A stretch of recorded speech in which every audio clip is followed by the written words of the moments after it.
Seorang ibu berusia 65 tahun terbaring di rumah sakit karena kanker. Di samping ranjangnya, tak ada satupun anggota keluarga. Bahkan nomor darurat pun ditandatangani oleh tetangga lama. Perawat hanya bisa bertanya-tanya, kemana anaknya? Mengapa tidak ada yang datang menjenguk? Tak ada yang tahu, 18 tahun lalu. Ia pernah merobek surat penerimaan anaknya ke luar negeri untuk belajar fotografi. Dengan suara dingin, ia berkata, fotografi itu bukan jalan hidup. Anaknya pergi, meninggalkan rumah sambil membanting pintu. Dan sejak hari itu, hilang tanpa jejak. Telepon tak dijawab, pesan tak pernah dibalas, media sosial kosong, seolah ia tak pernah ada. Kini, sang ibu terbaring lemah. Dan dalam sisa tenaganya, ia berbisik kepada dokter, kalau saya tidak bertahan, tolong carikan anak saya. Ia kira semuanya sudah berakhir.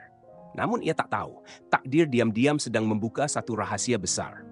Satu kebenaran yang akan mengubah segalanya. Karena mungkin saja, anak yang selama ini ia cari, sebenarnya tak pernah benar-benar pergi. Selamat datang di kanal Cahaya Usia Tua. Cerita hari ini akan membuatmu berpikir tentang satu kata, penyesalan. Aku tidak pernah menyangka, masa tuaku akan dimulai seperti ini. Langit-langit kamar rumah sakit berwarna biru pucat, lampu putih menyala sepanjang hari, terang menusuk mata, seperti hujan yang tak kunjung berhenti. Ada 4 ranjang di ruang itu. Aku menempati ranjang paling dekat jendela. Tirainya hanya ditarik setengah. Setiap kali angin bertiup, kain itu berkibar pelan, menimbulkan suara lembut, seperti seseorang sedang menangis pelan dari baliknya. Namaku Bu Maria, usiaku 65 tahun. Dokter bilang aku terkena kanker saluran empedu stadium akhir. Sebelum datang ke rumah sakit, aku sempat mencari tahu tentang penyakit ini. Namanya memang tidak menakutkan, tapi sekali didiagnosis, itu artinya seperti sudah ditempeli angka hitung mundur menuju akhir hidup. Aku tidak takut mati. Sungguh bukan itu yang kutakutkan. Yang kutakutkan adalah saat ajal menjemput, tidak ada satupun orang yang akan menggenggam tanganku. Di samping ranjang hanya ada satu tas lusuh.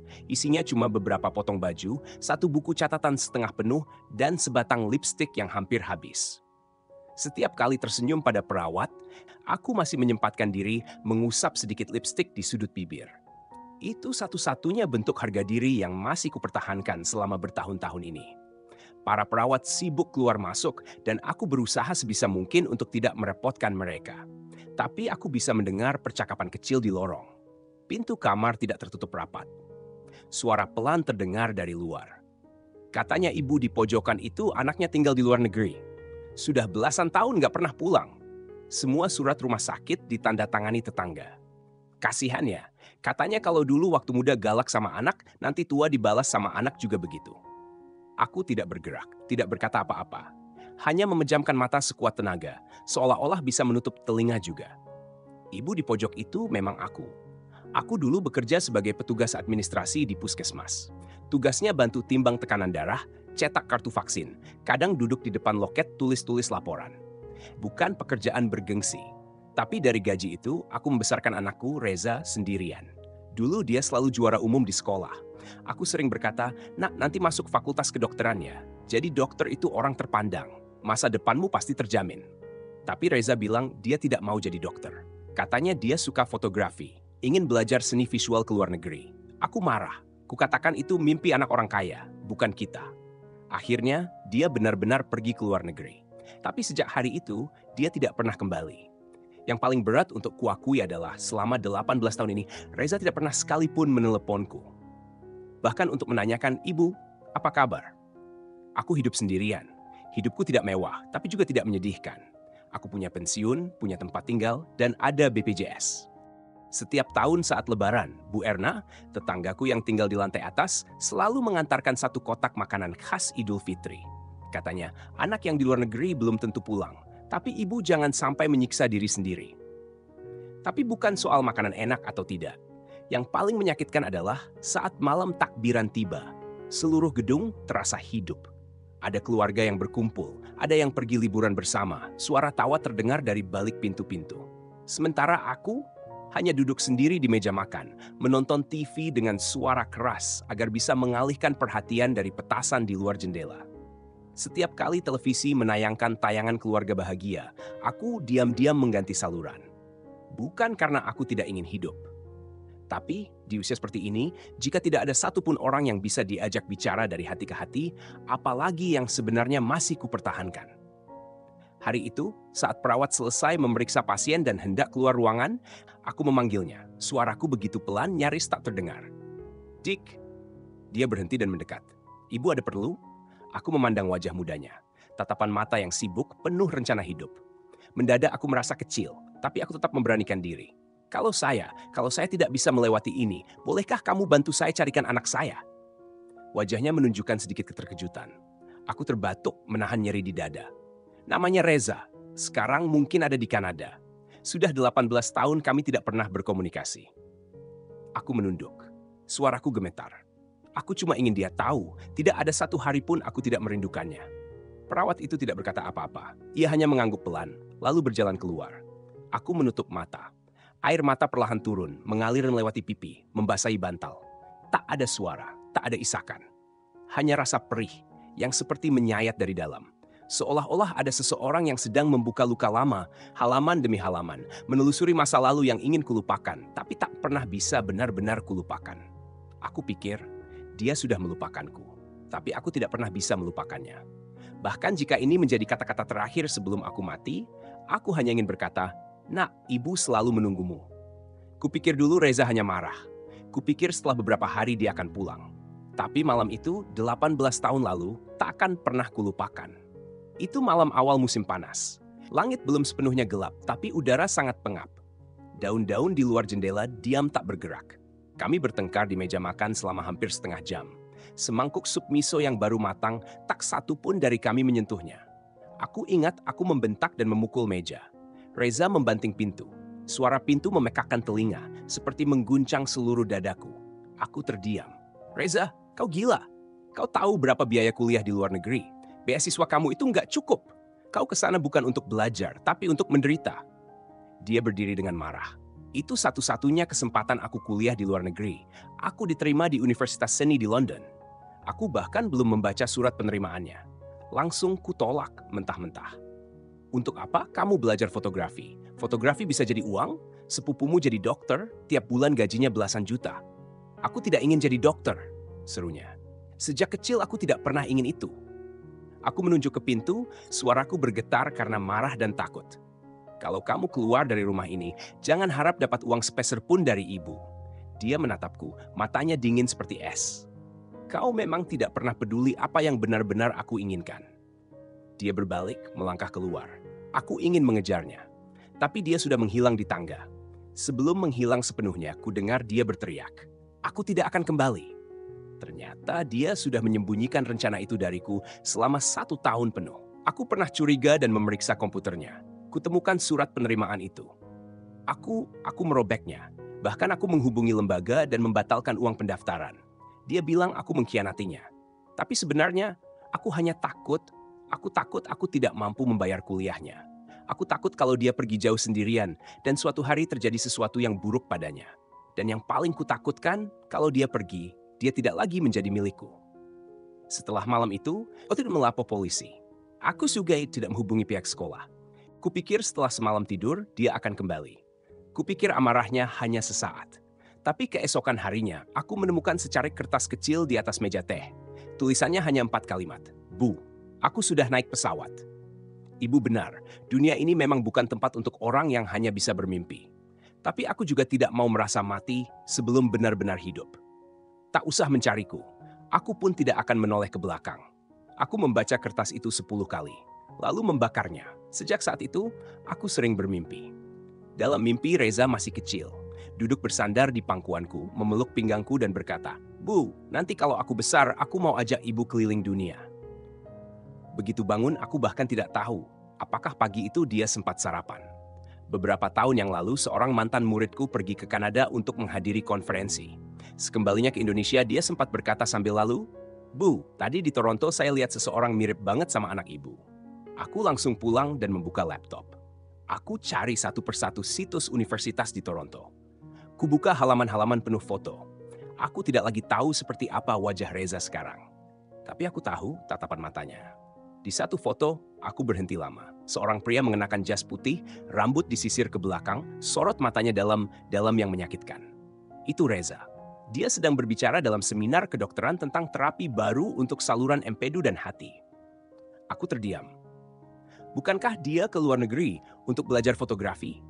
Bukankah itu mimpi yang dia pertahankan sampai berantakan dengan ibunya sendiri? Kenapa sekarang dia jadi dokter?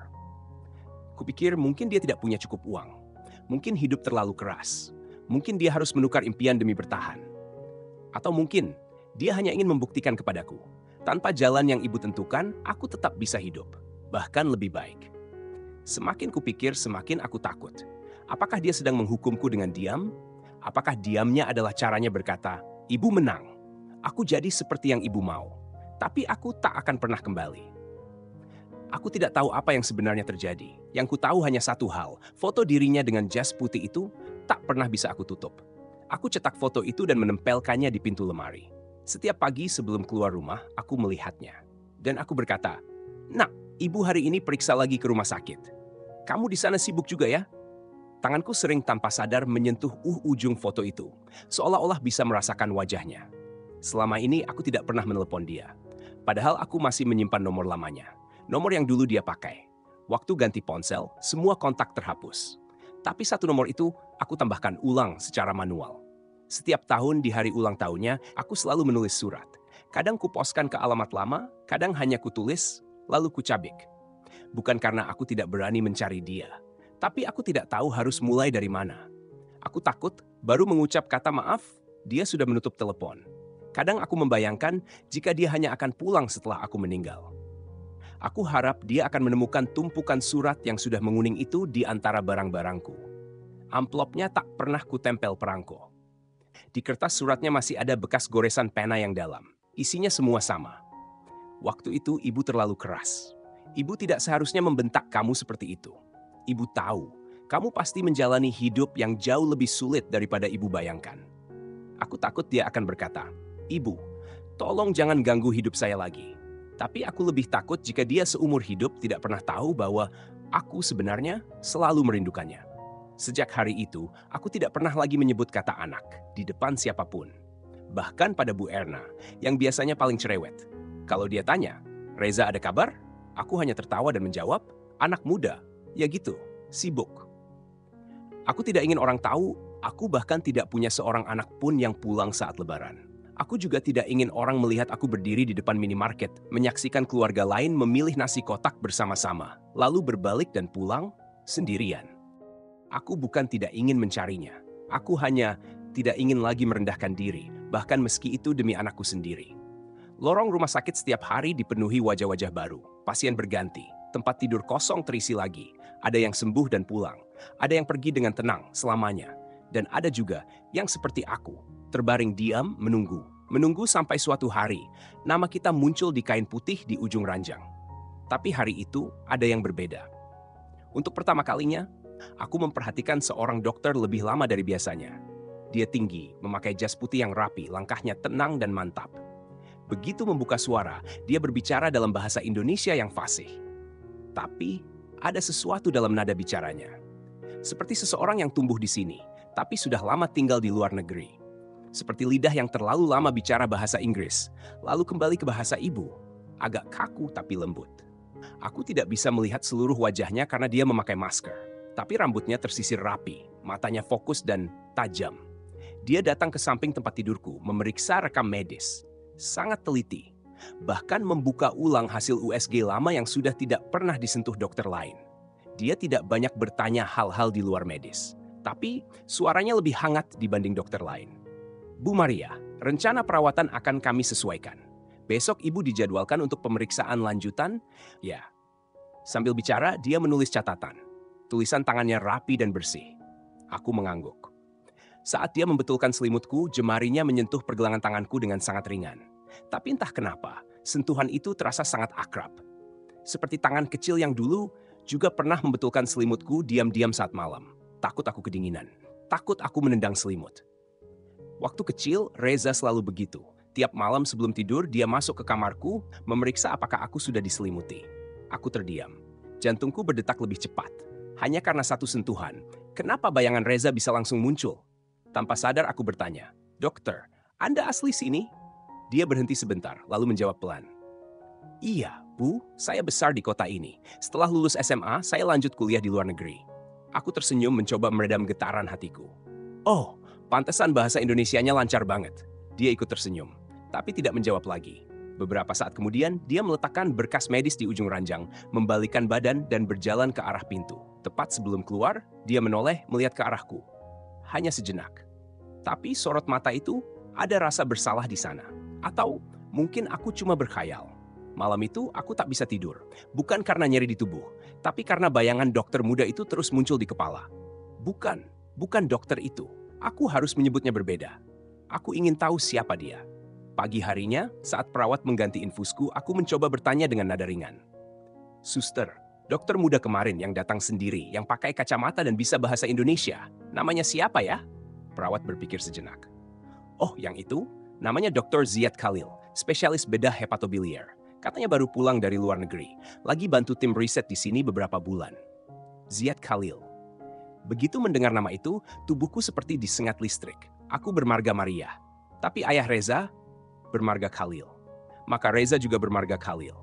Tapi, ya Allah, begitu banyak orang bermarga Khalil di dunia ini. Aku tahu, aku tidak boleh berharap terlalu jauh.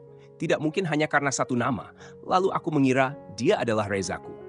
Tapi jantungku tetap berdebar. Tanganku tanpa sadar mencengkeram selimut. Ziad Khalil. Aku mengucapkan nama itu perlahan.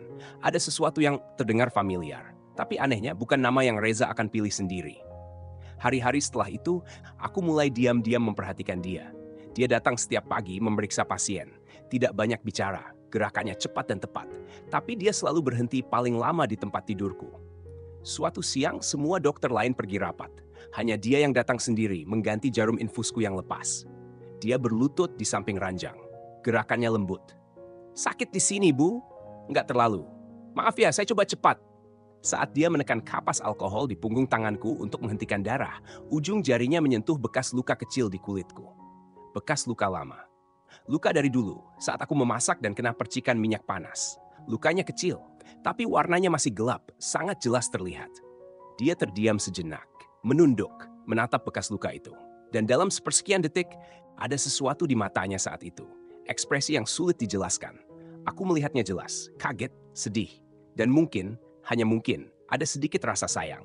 Dia tidak mengatakan apa-apa, hanya membetulkan selimutku dengan hati-hati, lalu berdiri dan berkata, Bu Maria, silakan istirahat ya. Aku sempat ingin memanggilnya kembali, ingin bertanya, kamu besar di mana? Ibunya kerja apa dulu? Tapi mulutku tidak terbuka. Karena tiba-tiba, aku takut. Takut kalau kebenaran yang selama ini kucari ternyata ada di depan mata. Dan aku tidak sanggup menerimanya. Aku tidak tahu apakah dia Rezaku. Tapi aku tahu, sejak pertama kali dia masuk ke kamar ini, aku tidak lagi sekadar menunggu mati. Aku mulai menanti setiap langkah kakinya saat ia datang periksa ruangan. Di usia seperti aku sekarang, ingatan jadi aneh. 3 hari lalu makan apa, aku bisa lupa. Tapi kalau kamu tanya kejadian 15 tahun lalu malam itu, aku bisa cerita detail tanpa satu pun terlewat. Aku masih ingat malam itu, Reza memakai kaos abu-abu dengan tulisan Dream Big. Kaos itu dia beli dari hasil menabung. Katanya, itu kaos kenangan dari salah satu sekolah seni di luar negeri. Dia jarang beli baju, apalagi kalau harus keluar uang banyak. Jadi aku malah tertawa waktu lihat dia bangga pakai itu. Dalam hati aku bilang, cuma pakai kaos begitu. Kamu kira kamu sudah jadi seniman? Sampai aku sempat bicara. Kalau kamu bisa sukses dengan kaos itu, ibu siap tempel muka ke lantai. Astagfirullah. Sekarang aku merasa sangat malu. Waktu itu aku seperti tembok, keras, tak tergoyahkan. Apapun yang Reza katakan, aku tutup telinga. Bukan karena aku tak mengerti, tapi karena aku takut. Kalau aku melembut sedikit saja, berarti aku harus mengakui aku salah selama ini. Aku kerja jadi staf administrasi di puskesmas 20 tahun lebih. Setiap hari mendengar cerita tentang anak orang lain. Anaknya masuk kedokteran, dapat beasiswa ke luar negeri, baru beli rumah, dapat anak kembar. Aku catat semua di hati. Bukan karena iri, tapi karena aku ingin anakku juga bisa seperti itu. Aku tak takut kerja keras. Aku tak takut hidup susah. Tapi aku takut setelah semua perjuangan, orang lain hanya akan menyebut anakku tukang foto. Bukan karena aku meremehkan profesi itu. Aku hanya takut orang bilang, ibunya gagal mendidik anak. Itu bukan demi dia. Aku sadar sekarang. Itu semua demi egoku sendiri. Supaya wajahku tak malu saat berkumpul. Tapi kata-kata itu tak pernah bisa keluar dari mulutku. Bahkan bicara sendiri pun aku malu mengakuinya. Sekarang, saat ku menatap langit-langit putih rumah sakit ini hari demi hari, suara tetesan AC yang terus terdengar. Semua penyesalan itu seperti ular, melilit dadaku, membuatku sulit bernapas. Dr. Ziad datang lagi pagi ini. Dia membacakan hasil tes darahku. Katanya enzim hati agak tinggi, perlu pemantauan lebih lanjut. Bicaranya lembut, matanya fokus padaku. Ada satu momen aku tak tahan lagi, lalu bertanya, "Dokter, ibu Anda masih ada?" Dia terdiam sejenak, lalu mengangguk pelan. "Masih, Bu." "Sudah lama nggak pulang?" tanyaku lagi. Dia tidak langsung menjawab. Tatapannya bergeser menjauh dari mataku. "Sudah terlalu lama." Aku hanya tersenyum. Tidak menanyakan lebih lanjut, karena aku tahu terlalu lama. Itu bukan untukku. Itu kalimat yang dia katakan untuk dirinya sendiri. Malam itu aku tidak bisa tidur. Aku berbaring memandangi langit-langit, dan pikiranku kembali ke masa kecil Reza. Waktu kecil, dia anak yang sangat manja. Saat usianya baru 3 tahun, dia belum bisa bicara lancar. Tapi sudah bisa tarik-tarik ujung bajuku sambil berkata, "Bu, nanti Reza mau tinggal sama ibu seumur hidup." Aku selalu tertawa, membelai rambutnya sambil bilang, "Kamu ini lucu. Nanti kamu punya keluarga sendiri, pasti lupa ibu." Tapi dia bilang, "Aku nggak akan lupa." Sekarang aku bertanya dalam hati, dia benar-benar lupa? Atau dia tidak pernah lupa, hanya saja terlalu marah untuk memaafkan? Andai dia benar-benar berdiri di depanku sekarang, aku harus bilang apa? Bagaimana caraku membuka mulut supaya dia tidak berbalik pergi? Aku bahkan tidak tahu, apakah dia sudah menikah, punya anak, masih ingat suaraku? Pertanyaan-pertanyaan itu sudah kupikirkan 100 kali, dan jawabannya selalu kosong. Yang ku tahu pasti hanya satu, aku tidak punya kesempatan kedua. Suatu malam, lampu kamar sudah padam. Aku pura-pura tidur, tapi aku mendengar seseorang membuka pintu. Langkah kaki itu, aku sudah sangat hafal. Tanpa membuka mata pun, aku tahu, itu dia. Dia berjalan pelan ke arah tempat tidurku, berhenti di sampingku. Tidak berkata apa-apa, tidak menyentuh apapun. Aku mendengar suara napasnya, pelan tertahan, seolah ada sesuatu yang hendak dia ucapkan, tapi ditahan di tenggorokan. Lalu dia berbalik, melangkah keluar. Waktu itu aku hampir saja memanggil namanya, hampir saja. Tapi akhirnya aku diam, karena aku takut. Takut kalau setelah aku memanggil semuanya akan runtuh. Semua perasaan yang selama ini kutahan akan tumpah tanpa bisa kucegah. Tapi aku tahu aku tak bisa terus lari. Tubuh ini tidak akan bertahan lama lagi. Mungkin saat dia masuk lagi ke kamar ini, aku sudah tak sanggup membuka mulut. Aku bukan orang yang ingin mengatur terlalu banyak hal menjelang kematian. Tapi sepulang kontrol sore itu, aku tiba-tiba teringat sesuatu. Apartemen lamaku. Tempat yang kutinggali sendirian selama belasan tahun. Lebih dari 30 tahun di sana. Tidak ada anak yang menunggu untuk kutinggali bersama. Tidak ada keluarga yang akan mewarisi. Apartemen itu sudah tua. Pintu kayu mulai keropos, dapur usang, balkon sering bocor kalau hujan. Tapi di sanalah tempat terakhir aku dan Reza tinggal bersama.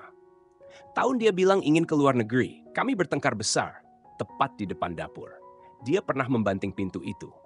Kayu kusennya masih ada retakan, sengaja tidak kuperbaiki. Sebagai tanda luka, tanda kenangan. Tapi entah kenapa, sekarang aku merasa mungkin sudah waktunya melakukan sesuatu. Aku mulai cek harga pasaran. Meski kompleks lama itu tidak naik terlalu tinggi, nilainya masih sekitar 600 juta rupiah. Bukan karena aku butuh uang itu. BPJS-ku aktif, tabungan juga ada, hidup sampai hari terakhir masih bisa kutanggung. Tapi aku tidak ingin meninggalkan beban untuk orang lain. Aku takut suatu hari meninggal sendirian di rumah. Tetangga baru sadar saat mayatku mulai membusuk. Berita semacam itu sering muncul, terutama untuk lansia seperti aku yang tidak punya siapa-siapa. Aku tidak ingin berakhir seperti itu. Aku masih sadar, masih bisa bergerak. Jadi aku ingin selesaikan urusan sebelum terlambat. Aku hubungi agen properti. Katakan bahwa rumah bisa dikunjungi kapan saja, asalkan cepat dijual. Aku tidak bilang pada Bu Yati, juga tidak bilang ke perawat. Semua kuatur diam-diam. Bahkan uangnya sudah kusiapkan akan digunakan untuk 2 hal. Sebagian untuk mendonasikan alat-alat baru ke bangsal geriatrik, sisanya untuk biaya pemakaman. Abu jenazah saya cukup disimpan di pojok musala kecil. Tidak merepotkan siapapun. Aku pikir itu keputusan yang bijak, tenang, matang, tidak merepotkan siapapun. Tapi aku tak menyangka ternyata rencanaku diketahui dengan cara seperti ini. Hari itu aku sedang bicara di telepon dengan agen properti. Kami sedang bahas detail teknis. Tiba-tiba pintu kamar terbuka. "Bu Maria, hasil darah hari ini sudah..." Kalimat itu terhenti. Aku angkat kepala. Dr. Ziad. Di tangannya masih ada lembaran hasil laboratorium. Aku buru-buru menutup telepon. Berusaha tenang. Dia tidak berkata apa-apa. Meletakkan hasil di meja sisi ranjang, tapi tidak langsung pergi. Lalu dia bertanya, "Ibu sedang jual rumah ya?" Aku terdiam sejenak. Tak menyangka dia mendengar percakapan tadi. "Iya," kataku sambil mencoba tersenyum. "Cuma rumah tua, nggak bisa kutinggali lagi juga. Daripada kosong terus, malah jadi beban." Dia diam. Tapi suaranya setelah itu berubah. Tidak seperti biasanya, lebih serius, nyaris menegur. Biaya perawatan ibu masih dalam jangkauan BPJS. Obat-obatan utama masih ditanggung pemerintah. Tidak perlu menjual aset sebesar itu. Aku langsung paham arah kalimat itu. Dia sedang berkata, aku tidak perlu menjual rumah demi pengobatan. Aku diam sebentar. Lalu berkata pelan, "Saya tahu, Dok. Tapi saya cuma ingin menyelesaikan urusan saya sendiri sebelum waktu saya habis." Dia tetap berdiri, tubuhnya tegang, seperti sedang menahan sesuatu. Aku tidak berani menatap wajahnya. Aku lanjut berkata, "Orang tua jangan sampai meninggal masih meninggalkan repot buat orang lain. Saya nggak punya keluarga, jadi ya atur sendiri semampunya." Tapi saat itu dia bicara lagi, pelan. Tapi ada luka dalam suaranya. "Tapi itu rumah ibu." Aku terdiam. "Itu rumah yang dulu ibu tempati bersama anak ibu," katanya lagi. Suaranya menurun. Ada getaran yang sulit dijelaskan. Aku menoleh, menatap wajahnya. Mata kami bertemu. Dia menunduk menatap lantai, jari-jarinya menggenggam hasil laboratorium sampai memutih. "Bu, anak ibu tahu kalau ibu sakit?" tanyanya pelan. Dada ini seperti ditusuk. Aku berusaha menjawab, tapi suaraku bergetar. Saya nggak pernah hubungi dia." "Kenapa nggak?" Suaranya lembut, tapi penuh tanya. "Nggak perlu," jawabku lirih. Lalu dia mengucapkan satu kalimat yang membuatku terdiam sepenuhnya. "Pernah ibu pikir mungkin selama ini dia juga sedang mencari ibu?" Aku mendongak. Tenggorokan ini seperti ada batu menyangkut. Kamu kenal anak saya?" Dia tidak menjawab langsung, hanya menghindari tatapanku dan berkata pelan, "Kalau dia tahu ibu sampai jual rumah, dia pasti sedih." Jantungku berdebar kencang. Aku tidak berani tanya lebih jauh. Aku takut. Takut kalau ternyata dia benar-benar adalah Rezaku, anakku. Takut kalau semua ini bukan kebetulan, tapi kenyataan yang sudah terlalu lama kutolak. Aku cuma berbisik, "Tolong sampaikan ke dia. Saya jual rumah bukan karena butuh uang, tapi karena ingin tenang." Dia berdiri diam cukup lama. Akhirnya dia berkata pelan, "Tolong jangan buru-buru jual rumahnya, Bu. Tunda dulu beberapa hari ya. Setelah saya selesaikan semua opsi pengobatan, baru kita bahas lagi." Aku mengangguk. Tapi sejujurnya, pikiranku tidak bisa mencerna apapun lagi. Di kepalaku cuma berulang-ulang satu kalimat. "Kamu kenal anak saya?" Kalau dia memang benar adalah Reza, apakah dia pernah dengar aku menangis dalam tidurku menyebut namanya? "Nak, bukan karena ibu nggak mau cari kamu, tapi karena ibu terlalu takut." Kadang aku merasa rumah sakit ini seperti ruang gema. Semua pikiran dan kata-kata yang kau simpan di hati, akhirnya akan kembali padamu dari sudut tak terduga, dengan suara dan bentuk yang berbeda. Akhir-akhir ini, aku makin sering memimpikan Reza. Dalam mimpiku, dia masih muda. Mengenakan kaos abu-abu bertuliskan Dream Big, membawa tas kamera lusuh kesayangannya. Dia berdiri di dapur, tersenyum padaku. Setiap kali aku hendak melangkah mendekat, dia menghilang. Saat bangun, bantal selalu basah. Aku tak berani cerita ke perawat.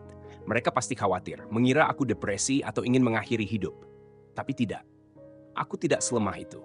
Aku bertahan sampai hari ini bukan karena kuat, tapi karena aku tahu, aku tidak boleh pergi begitu saja tanpa mengatakan maaf. Maaf yang lebih menyakitkan daripada kanker. Beberapa hari ini, Dr. Ziad masih tetap rutin datang memeriksa. Tapi dia makin jarang bicara. Tapi pandangannya makin rumit. Pernah suatu kali dia hampir berkata sesuatu, tapi akhirnya hanya bertanya, "Bu, akhir-akhir ini ada keluhan khusus?" Aku ingin berkata, "Kamu pasti sudah tahu bagian mana yang paling sakit." Tapi tentu saja yang dia maksud adalah tubuhku, bukan hatiku. Dan hatiku bukan sesuatu yang bisa dia sembuhkan. Sore itu, aku minta ditemani perawat untuk jalan-jalan sebentar di luar. Udara sejuk, angin lembut.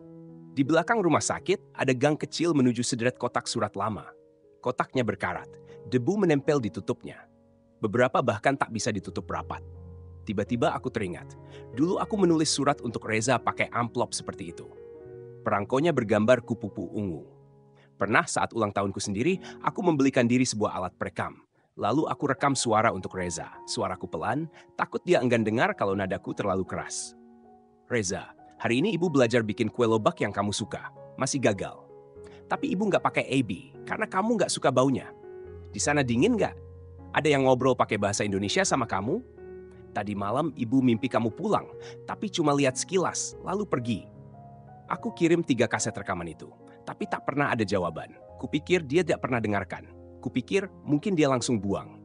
Tapi saat aku berdiri termenung di depan deretan kotak surat itu, aku dengar suara langkah kaki dari belakang. Dia, Dr. Ziad, tanpa jas dokter, hanya pakai baju biasa, seperti baru pulang dari suatu urusan. Tangannya menggenggam kantong kertas. Bentuknya menggembung, seperti berisi dokumen. "Ibu ngapain di sini?" tanyanya. Nada suaranya sedikit gugup. "Jalan-jalan aja, tadi lewat sini." Jadi ingat masa-masa nulis surat. Dia mengangguk pelan, lalu menunduk menatap kantong di tangannya. Aku tak tanya apa isinya. Tapi aku mencium aroma familiar. Aroma kertas surat tua, sedikit tinta kering, aroma kenangan. Aku menatap kantong itu selama 2 detik. Tidak yakin, tapi ingin percaya. Dia sadar aku menatap, langsung pindahkan kantong ke tangan satunya, menyembunyikannya di belakang. "Ayo, Bu, waktunya kembali ke kamar," katanya pelan. "Udara lagi dingin, jangan sampai masuk angin," katanya pelan. Aku hanya mengangguk. Setelah kembali ke kamar, aku berbaring di ranjang. Pikiranku terus memutar soal kantong kertas itu. 3 kaset rekaman itu, aku ingat jelas aku ikat dengan pita satin merah. Juga pakai kertas surat biru. Karena waktu itu di ulang tahunnya aku tulis begini di surat. "Kamu pernah bilang biru itu warna favoritmu."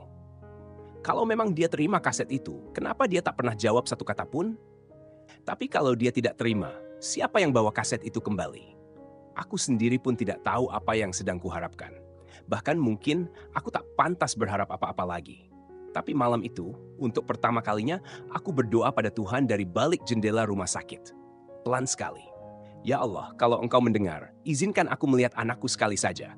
Hanya sekali saja, aku akan lepaskan semuanya." Kadang hidup ini memang begitu. Kesadaran tidak datang perlahan.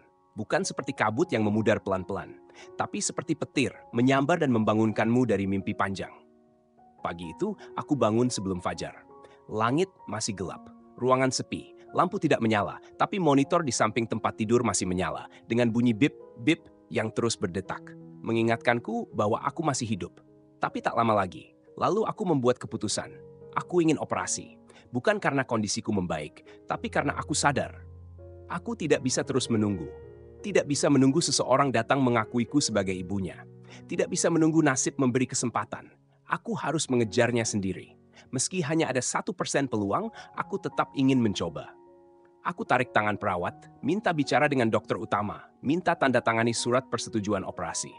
Saat Dr. Ziad masuk ke ruangan, dia tampak berbeda dari biasanya. Tidak pakai jas putih. Jaket abu-abu tua menutupi kemeja. Rambutnya sedikit berantakan, seperti baru keluar dari rapat. "Ibu terlalu buru-buru," katanya sambil membuka hasil pemeriksaanku. "Kita masih bisa evaluasi dulu, masih bisa tunggu beberapa hari." "Saya bukan sedang berusaha menyelamatkan nyawa," jawabku dengan suara tenang. "Saya hanya ingin punya kesempatan untuk bangun sekali lagi. Itu saja." Dia berhenti menulis, lalu menatapku. Aku merogoh bantal dan mengeluarkan satu amplop berwarna coklat tua. "Kalau saya nggak bangun lagi, tolong kirimkan ini ke anak saya." Dia tidak langsung mengambilnya. Matanya hanya menatap amplop itu, tubuhnya seperti kaku seketika. "Alamatnya sudah saya tulis di dalam. Namanya? Kamu pasti tahu," kataku sambil tersenyum. Suara dia terdengar serak. "Bu Maria." "Saya tahu kamu nggak kenal dia," aku lanjutkan pelan. "Tapi kamu perhatikan saya lebih dari siapapun. Kamu dokter yang baik." Aku menyelipkan surat itu kembali ke laci samping ranjang. "Kamu tahu nggak?" tanyaku lagi. "Anakku dulu takut sekali kalau aku mati." Dia tak bicara. Waktu dia umur 3 tahun, aku pernah batuk parah. Dia peluk kakiku, nangis, bilang, "Mama jangan mati. Kalau Mama mati, aku juga nggak mau hidup." Waktu itu aku cuma ketawa dan bilang, "Jangan ngomong aneh-aneh." Tapi sekarang aku sadar, dulu aku dibutuhkan. Aku menatap langit pagi dari balik jendela. Setelah dia pergi, aku pikir dia sudah lupa semua itu. Beberapa saat kemudian, dia mendekat ke sisi ranjang. "Kita jadwalkan lagi pemeriksaan. Saya kumpulkan tim dokter lagi. Kita evaluasi ulang ya." Aku mengangguk pelan. Dia berdiri sebentar, lalu bertanya dengan suara sangat lembut. "Bu Maria, kalau ibu bangun nanti, apa hal pertama yang ingin ibu lakukan?" Aku terdiam. Pertanyaan itu tak pernah terpikir sebelumnya. Tapi saat dia tanya, jawabannya justru begitu jelas. "Saya ingin dengar anak saya memanggil saya, Mama, sekali saja." Dia mengangguk, bibirnya terkatup rapat, matanya basah. Ibu pasti akan mendengarnya, katanya. Saat itu aku hampir berkata, kamu itu kan Reza, tapi aku tahan. Aku takut kalau aku ucapkan semuanya akan pecah. Ada hal-hal yang hanya bisa dibuka oleh takdir itu sendiri. Dan aku sudah siap mempertaruhkan segalanya untuk momen itu. Hari operasi tiba. Langit abu-abu, lorong rumah sakit menyala satu lampu demi satu. Aku ditidurkan di atas ranjang dorong menuju ruang operasi. Wajah Reza kecil terlintas di pikiranku. Waktu dia demam tinggi dulu, sampai matanya nggak bisa terbuka. Tangannya erat menggenggamku dan berbisik. Mama, jangan pergi. Aku takut. Sekarang gantian aku yang takut. Bukan takut sakit, bukan takut mati.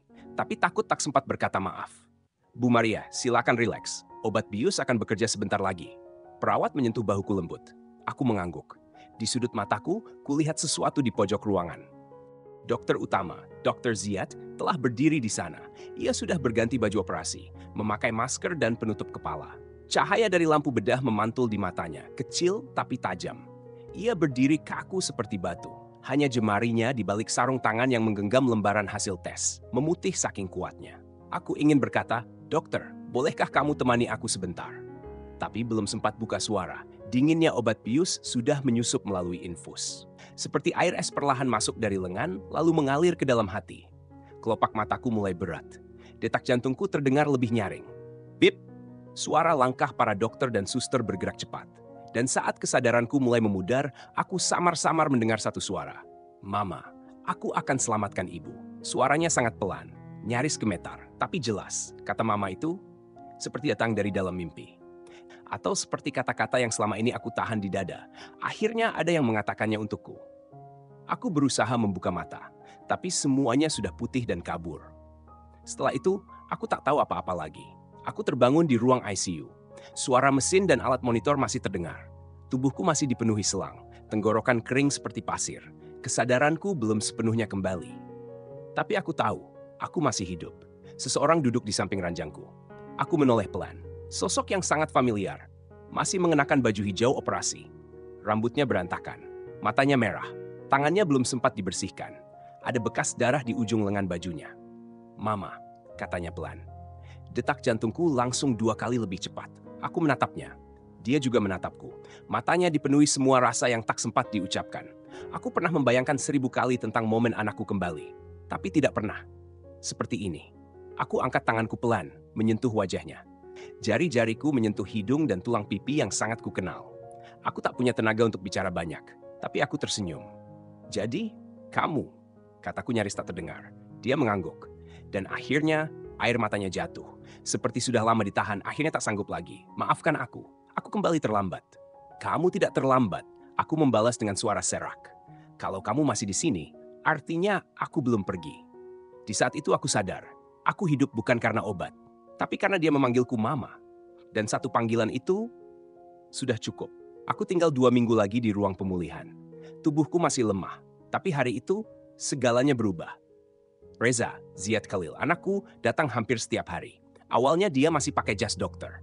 Tapi lama-kelamaan dia lepas semua itu. Dia hanya duduk di sampingku.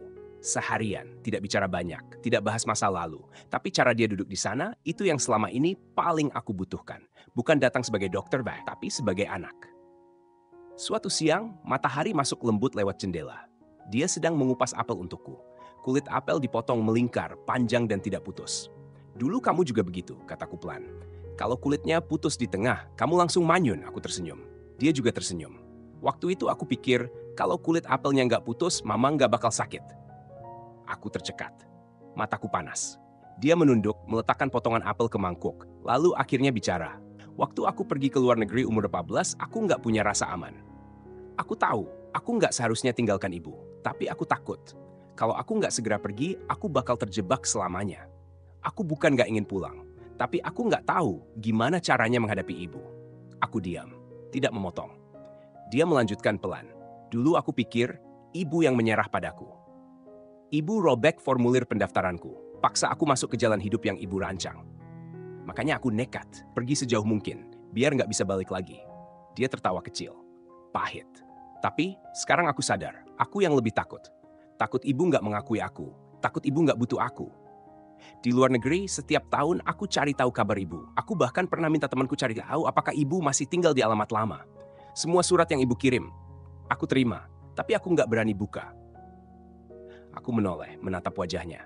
Dia akhirnya menatap balik. Matanya penuh rasa bersalah, penuh air mata yang tertunda selama 20 tahun. Sampai aku lihat nama ibu di daftar pasien, aku tahu aku nggak bisa lari lagi. Dia berhenti sebentar, menelan ludah. Aku pulang bukan sebagai dokter, tapi sebagai anakmu. Aku benar-benar pernah belajar fotografi. Awalnya memang gila dan penuh kebebasan. Setiap hari memanggul kamera, memotret cahaya jalanan seperti hidup dalam sebuah film. Tapi tak butuh waktu lama untuk aku menyadari hidup tak bisa ditopang hanya dengan impian. Biaya sewa, uang kuliah, kebutuhan sehari-hari. Bahkan untuk beli film kamera pun aku harus hitung dengan teliti. Pernah ada masa aku jadi fotografer pernikahan, iklan makanan, bahkan foto wisuda orang lain.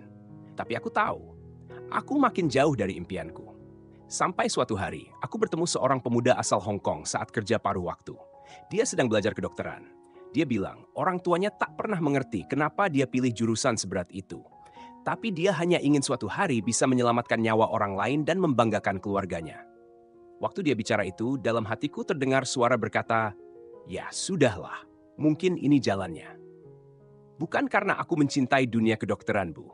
Tapi karena aku ingin membuktikan padamu bahwa jalan hidup yang ibu anggap benar, aku pun bisa menjalaninya. Aku belajar dengan sangat berat. Sambil kuliah, aku terus bertanya-tanya, benarkah ini hidup yang aku inginkan? Tiap malam, aku merindukan bunyi klik kamera. Tapi setiap kali ingin menyerah, aku teringat kata-kata ibu waktu itu. Main seni itu cuma pelarian dari kenyataan. Karena itulah aku bertahan. Aku ambil lisensi, magang di rumah sakit, lalu naik perlahan-lahan. Orang-orang bilang aku berhasil, tapi aku tak pernah merasa bahagia. Karena dalam proses itu, aku menekan siapa diriku sebenarnya. Hanya karena aku terlalu tidak terima, terlalu keras kepala membuktikan bahwa ibu salah. Matanya mulai basah. "Bu, kalau dulu ibu tidak merobek surat penerimaanku, mungkin hidupku akan berbeda sepenuhnya. Tapi hari ini, kalau aku bisa pakai jubah dokter ini untuk menarik ibu kembali dari tangan kematian, aku tidak menyesal." Napasnya berat. Tapi aku tidak mau lagi berpura-pura. Aku tidak mau hanya jadi dokter sukses. Aku mau belajar jadi anak yang sesungguhnya. Aku tak sanggup berkata apa-apa, hanya menggenggam tangannya erat. Tangannya tetap hangat, seperti dulu, seperti yang selalu aku rindukan. Beberapa hari kemudian, aku pindah ke rumah perawatan. Reza menyewa satu kamar kecil yang tenang untukku. Di luar jendela ada pohon pinus tua. Tiap sore, cahaya matahari masuk ke kamar, hangat, lembut. Suatu pagi, saat aku terbangun, aku melihat secari kertas di meja. Tulisannya tangan Reza. "Bu, aku ke rumah sakit dulu. Makan malam ada di kulkas ya. Aku ingin menghabiskan beberapa tahun ke depan untuk menebus semua yang belum sempat aku ucapkan. Aku mungkin belum jadi anak yang baik, tapi mulai hari ini, aku mau belajar jadi Reza yang sebenarnya." Aku membaca catatan itu, dan tidak pernah menyimpannya. Aku tempelkan di cermin. Setiap pagi saat cuci muka aku baca ulang, bukan karena takut lupa, tapi untuk mengingatkan diri. Ternyata ada beberapa penantian, meski menghabiskan separuh usia, tetap layak diperjuangkan. Suara Bu itu bukanlah akhir, melainkan sebuah awal yang baru. Hari kami pindah kembali ke rumah lama, hujan rintik-rintik. Apartemen itu masih ada. Pintunya sudah mulai bengkok, kuncinya harus diputar 2 kali baru bisa terbuka. "Kamu yakin mau kembali tinggal di sini?" Reza tanya saat kami berdiri di depan pintu. Aku tak langsung menjawab, hanya menatap pintu tua itu lama. "Lukamu dulu waktu banting pintu, itu dari sini kan?" Aku menyentuh bingkai pintu perlahan. Retakannya masih ada. Dia mengangguk, suara pelan. "Dulu aku kira ibu bakal kejar aku dan lempar sandal." Aku tersenyum. "Sandalnya sih sudah dipegang, tapi kamu keburu lari." Kami masuk. Masih ada bau perabotan lama. Jam dinding di ruang tamu berhenti di tanggal 12 Maret 2009. Hari ke-10 sejak dia pergi. Aku masih ingat, aku sudah ganti baterai, tapi jam itu tak pernah berjalan lagi. Mungkin waktu ikut berhenti bersama kepergiannya. Aku memutar tubuh memandangi seluruh ruangan. Furnitur masih ada, tapi semuanya terasa sedikit lebih kecil dari yang aku ingat. Di pojok ruangan, sofa itu kainnya sudah sobek. Tembok di belakangnya, catnya mulai mengelupas. Keran di dapur sudah longgar. "Kalau ibu merasa tempat ini terlalu rusak, kita cari rumah sewa lain saja," kata Reza. Aku menggeleng. Aku tetap mau tinggal di sini. Dia tidak membantah lagi, hanya berkata, Baik, nanti aku bantu perbaiki. Waktu makan malam, dia membuka laci dan mengaduk-aduk barang-barang lama. Tiba-tiba dia menemukan sebuah kotak besi kecil, dan dari dalamnya dia mengeluarkan sebuah kunci tua yang sudah berkarat. "Apa ini?" tanyanya. Aku melirik sekejap, jantungku seperti tersentak. Itu kunci laci rahasia di bawah kotak surat, kataku pelan. Dia tertegun. "Kotak surat kita punya ruang rahasia? Hanya milik rumah kita saja." Aku berhenti sejenak, seakan harus mengulang lagi kenangan lama yang dulu sudah kukunci rapat. "Itu dulu dipasang oleh ayahmu, katanya supaya tagihan atau surat penting tidak dilihat orang lain. Jadi dibuat ruang tersembunyi. Waktu kecil aku sama sekali nggak sadar." Gumamnya sambil menatap kunci itu lekat-lekat. Aku melihat wajahnya yang begitu polos, seperti waktu dia kecil pulang sekolah dan bertanya, "Bu, rumah kita paling istimewa ya?" Aku tidak menjawab, hanya berkata, "Kamu mau lihat sekarang?" Dia tidak menyahut, tapi berdiri dan seperti ditarik oleh sesuatu dia langsung turun ke bawah. Aku tidak ikut. Aku berdiri di jendela, menatap lampu kuning yang menggantung di lorong. Dari kejauhan terdengar suara logam diputar dan diketuk. Beberapa menit kemudian dia kembali. Di tangannya ada sebuah kantong kertas kecil, sudah pudar warnanya dimakan waktu. Dia membukanya pelan-pelan sambil bertanya, "Ibu taruh apa di sini?" Aku tidak menjawab. Dia mengeluarkan sebuah kartu dan selembar foto yang sudah menguning. Di kartu itu tertulis tanganku sendiri. "Kalau suatu hari kamu kembali dan tidak menemukan ibu, bukalah ini. Rumah ini ibu tinggalkan untukmu. Kalau ibu sudah tiada, semoga kamu bisa tinggal di sini tanpa merasa bersalah." Aku juga pernah muda dan tidak mengerti betapa takutnya aku pada kesepian. Fotonya adalah waktu dia berusia 3 tahun, tertidur di punggungku. Dia menatap foto itu lama sekali. Sampai akhirnya ia bertanyanya dengan suara pelan, "Kapan ibu taruh ini?" 10 tahun lalu, jawabku lirih. "Kenapa nggak pernah bilang?" "Waktu itu ibu pikir, mungkin ibu nggak akan hidup cukup lama untuk menunggu kamu pulang." Ruangan jadi sangat sunyi. Dia menutup kartu itu, lalu menyelipkannya ke saku baju bagian dada. Hati-hati, seakan itu harta paling berharga. Kemudian untuk pertama kalinya, dia berkata dengan nada pelan tapi penuh harap, "Bu, kita coba lagi ya. Mulai dari awal." Aku menatap matanya dan mengangguk. Kali ini tanpa marah, tanpa lari, tanpa menyimpan kata-kata yang tidak pernah sempat terucap. Dia menggenggam tanganku. Erat seperti dulu waktu kecil kalau takut petir dan bersembunyi di pelukanku. Di luar hujan sudah reda. Angin lembut berhembus. Malam tampak ringan. Kami duduk berdua di sofa tua. Di samping ada lampu meja yang kuning temaram. Jam di dinding masih berhenti di masa lalu. Tapi aku tahu, gembok di hati yang lama tertutup itu akhirnya dibuka. Seperti kunci tua yang berkarat, semua orang mengira tak akan bisa diputar lagi. Tapi ternyata masih bisa. Dan di balik pintu itu, ada seseorang yang masih setia menunggu kamu pulang. Bagaimana menurutmu akhir cerita ini? Apakah kamu juga pernah punya kalimat yang tak sempat diucapkan kepada orang terdekatmu? Apakah kamu akan memilih berdamai atau menyimpan penyesalan itu seumur hidup? Dalam hubungan antara orang tua dan anak, ada yang memilih diam, ada yang memilih menunggu. Tapi pada akhirnya, hanya satu hal yang bisa menyembuhkan. Keberanian untuk melangkah lebih dulu. Apakah kamu bisa mengerti keputusan sang ibu? Yang tak menghubungi langsung, tapi diam-diam menyimpan seluruh penyesalan dalam setiap sudut hidupnya. Bagaimana kamu melihat perubahan sang anak? Apakah karena luka lama? Atau karena akhirnya ia cukup dewasa untuk kembali? Setiap keluarga punya masalahnya sendiri, dan setiap retak dalam hubungan punya asal mula yang tak sama. Silakan bagikan pendapatmu di kolom komentar. Menurutmu, apakah mereka benar-benar bisa kembali seperti dulu? Atau ada luka yang selamanya akan meninggalkan bekas? Kami mengundangmu untuk menekan tombol subscribe dan bagikan video ini kepada orang yang kamu sayangi. Mungkin satu kali kamu membagikan bisa menjadi jembatan untuk hubungan yang hampir putus. Jangan lupa tinggalkan komentar. Setiap ceritamu adalah kekuatan terindah untuk saluran ini.